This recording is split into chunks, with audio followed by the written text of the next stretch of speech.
So, another week down, another interesting week, and I have a cold again. Not as bad as last time, but still, it's like you can't like you can't get a perfect weather condition or whatever in Japan. It seems it's either too hot or now it's cold, even though it's not that cold. But the fucking humidity, I hate the humidity. I wish that would go away. Out of all the small things I hate, this is a big one. Fuck the humidity. This week's had some ups and downs. I start with the downs, I guess. On Thursday, I got the results back from the past week's reading comprehension test, which I thought was my forte, which made it annoying that I got 66% of it, 33 out of 50. So I'm just like, that's the worst score I've had so far. I haven't had it below 80 or 80% ever so far, and it wasn't the one that I thought I was good at, so that was a downer. But a lot of the errors I made came from one simple miss, that I read gakse as sensei. And not that those kanji are remotely alike, but there was this text about this guy who lived in Japan for a year or whatever, and his experiences, and then you had to answer questions, and I operated from the notion that I thought he had worked as a teacher in Japan, teaching English or whatever, but instead he had been studying the whole time. So that led to some errors.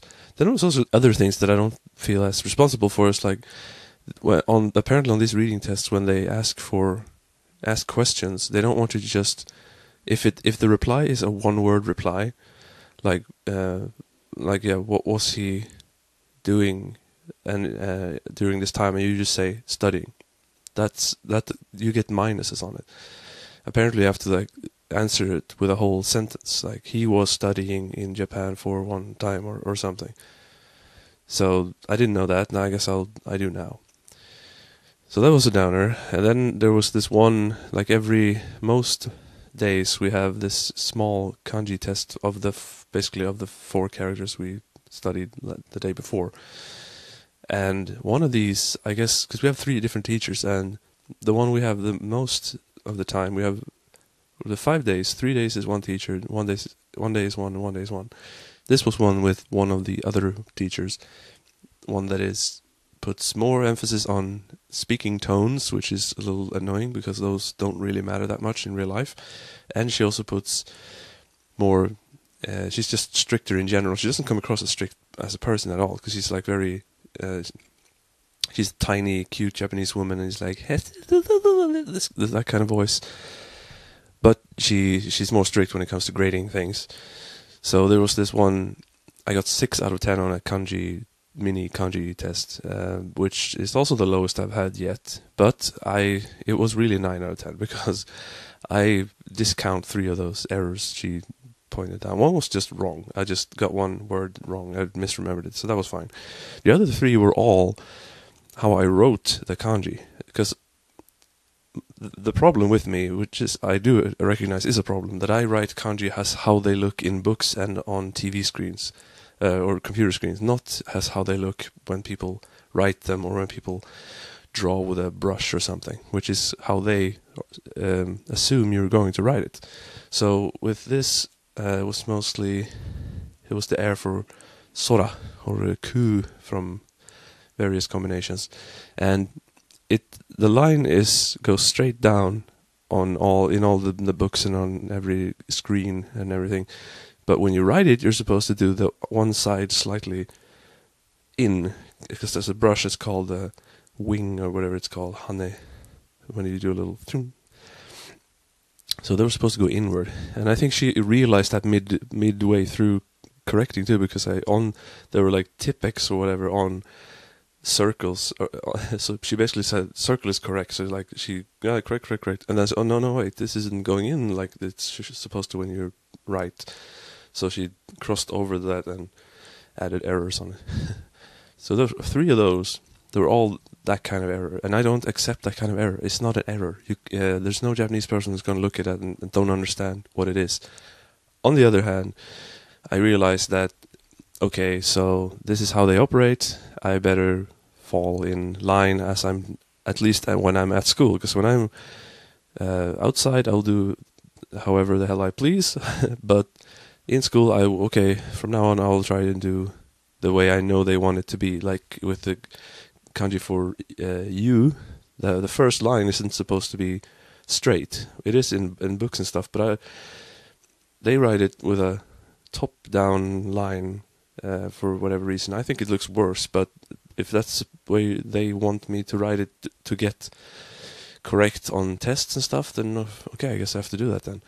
And the same goes with the little inward thing and a few others.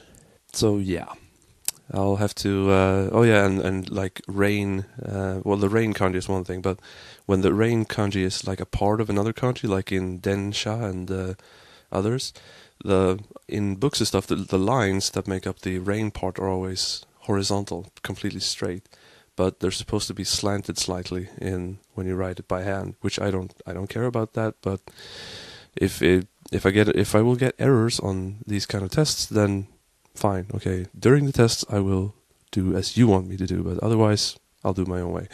Thank you very much. At least a few of the homeworks that I got back this week had over 90 on them. I had one that was 92, one that was 93, and one that was 99.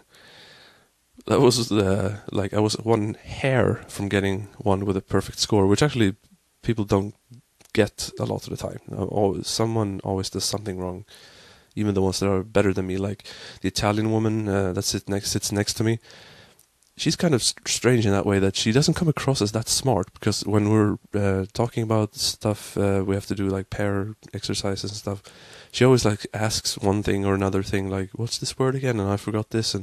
But then when it comes to tests and homework, she's really, really good. Either that she's just always studying, probably. That's probably what she's just great at studying, probably. I don't know. If you give her some more random questions, whatever, she's more human again. But then when it comes to tests, she really prepares, I think. So that's kind of strange. I usually don't get that good of scores. But again, the passing grade is 60%, so if I get over 80 every time, that's fine enough. In other life news, except for my cold, on Friday I actually went on a date. Protomans, believe it or not. Yes, we met, I guess, on Tinder, and she basically asked me out, so I was like, hell yeah. And I went down to Osaka, where she works, and we went on dinner, and then we went to karaoke, and then we went home. I mean, I went home, she went home. Not like that. She has a great voice, by the way, but yeah, that was interesting. So I'm still talking to her online, not online, and we'll see how that goes. But yeah, at least I'll have, I can check that off my list of things that I wanted to do in Japan. Go on a date. Awesome. It's also been 5 years since anything of that sort, so yeah, very nice. On the game front, I promised myself, I promised the world to you, however that song goes. But no, I sort of, after last week, I sort of promised myself that, okay, I'm not going to buy any games this week. That didn't last, of course. It did start out well, because by Monday, the only game I had was that I was already set up to buy, because I had bidded. I had bid on a Yahoo auction, so I just had no choice. Mega Man X4, which is hard to find it's not hard to find, but it's hard to find it under like 3,000 yen, basically. This was 1,200. Even though the shipping was 750, so it still pretty much turned out at 2,000, which is just slightly below average, but it's still good. All was well until Wednesday, when I just kind of casually went into a book off that I've been to several times before. I don't quite remember why I was there, but I guess I was just bored or something. And then I walked past one shelf and I found more games that I didn't know they had before. So I looked through the Super Famicom and Famicom cases there, and I found a few games they were all cheap, very cheap. But yeah, for Super Nintendo, Crayon Shinchan 2, subtitle Daimao no Gyakushu, the counterattack of the big evil king, I guess. Crayon Shinchan, the first one, I tried an emulator, don't like it. The second game is slightly better. You have these kind of weird semi-overhead-ish parts where you can crawl under sofas and stuff. You search the house and then you go out on a more standard platforming stage, and this game is fucking weird. This is probably the weirdest game I've played since Utsurundes, and that is saying something.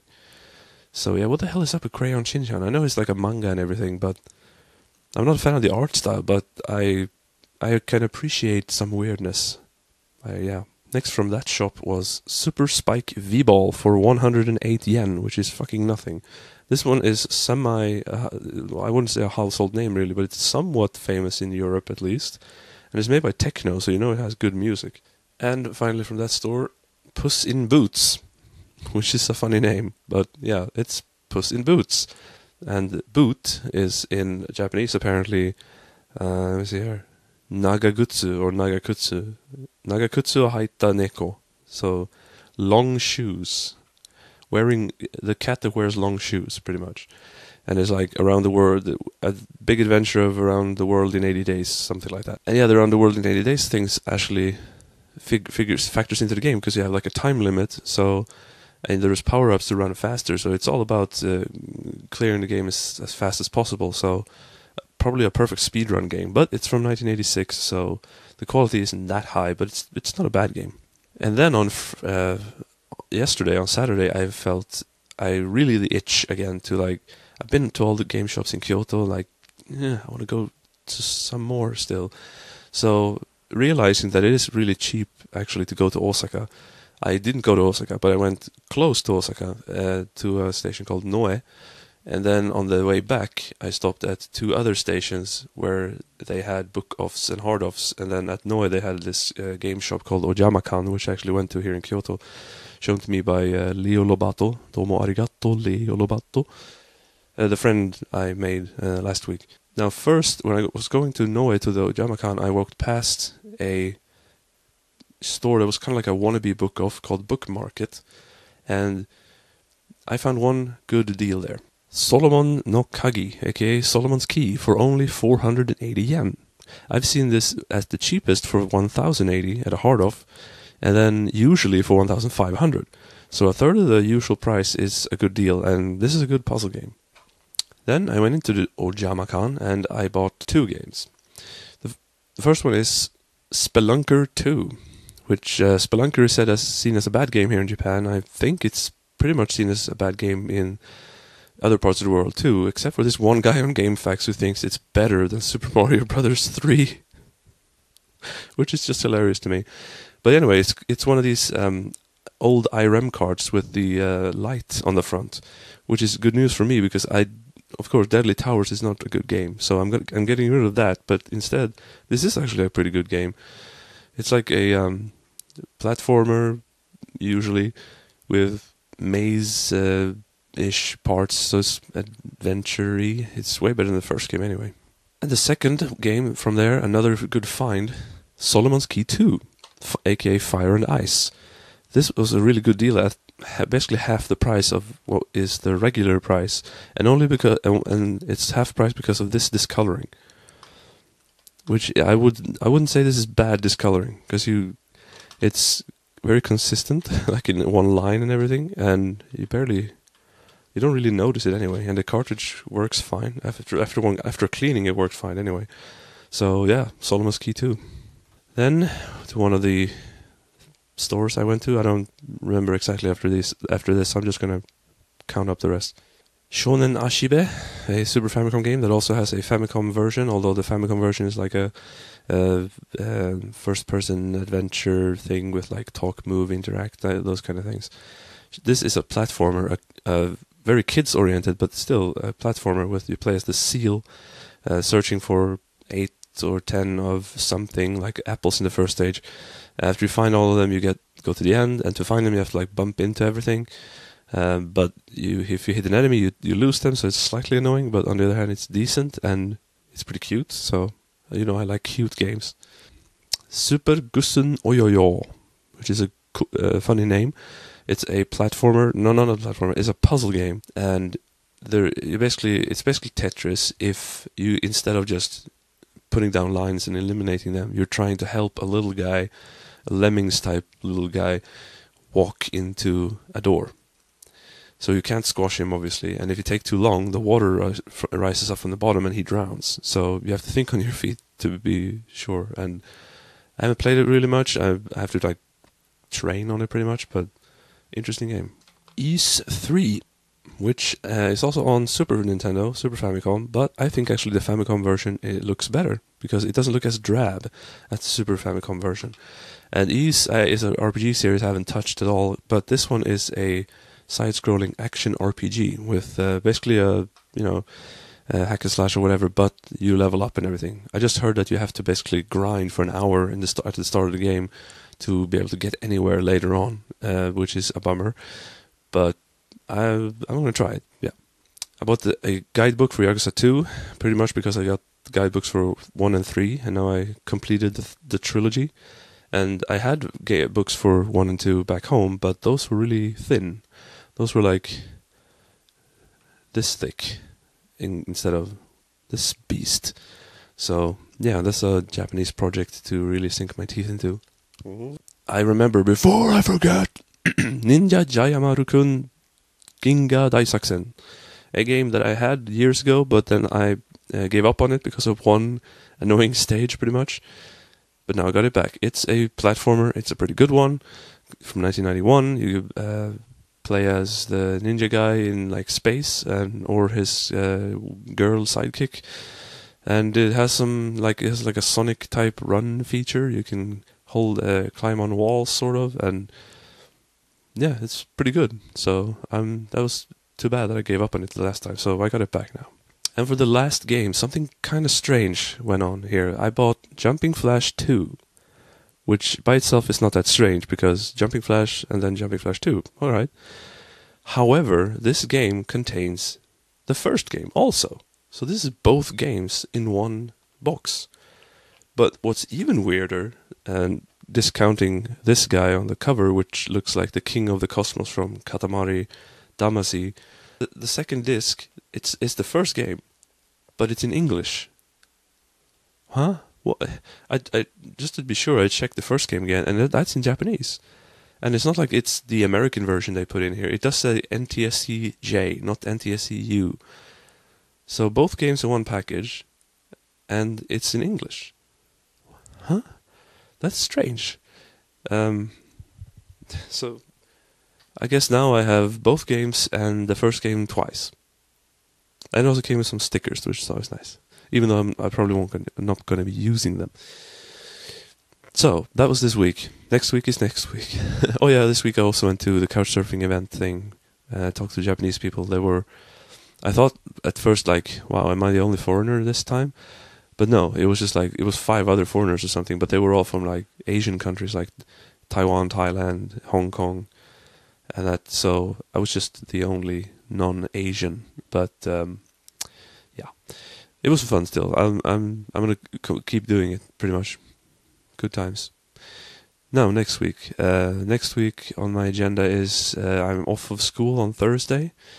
On Wednesday I'm going to the Kyoto University Hospital to get my blood test or book a time for my blood test, because every 3 months I need to check my blood to see if there are any traces of tumor markers and whatever, so to check if I'm in danger of getting cancer again, which of course would not be nice, because if that happens I have to go home to Sweden again. Yeah, I don't remember if I mentioned last time, but I've booked a trip to Okinawa, so I'm going to Okinawa over Christmas, which will be cool, because it's still over 20 degrees centigrade down there, even though it's winter, which is good for me, because I don't like it too hot. Some like it hot, I don't. Other thing next week really is that I get money, and because of the Swedish student loan system thing, I don't get any money in December, because I have a big holiday. I'm off almost half of December. It's off, so they pay out more in January instead or something. So I don't get any money in December. So that's why I have to I have to save extra next month. Next month I can't really buy many games. Maybe some in Okinawa, but not here. So next week, maybe, can never be too sure, but maybe I won't have any games to talk about. Yeah. Anyway, thanks you for watching, and see you next week.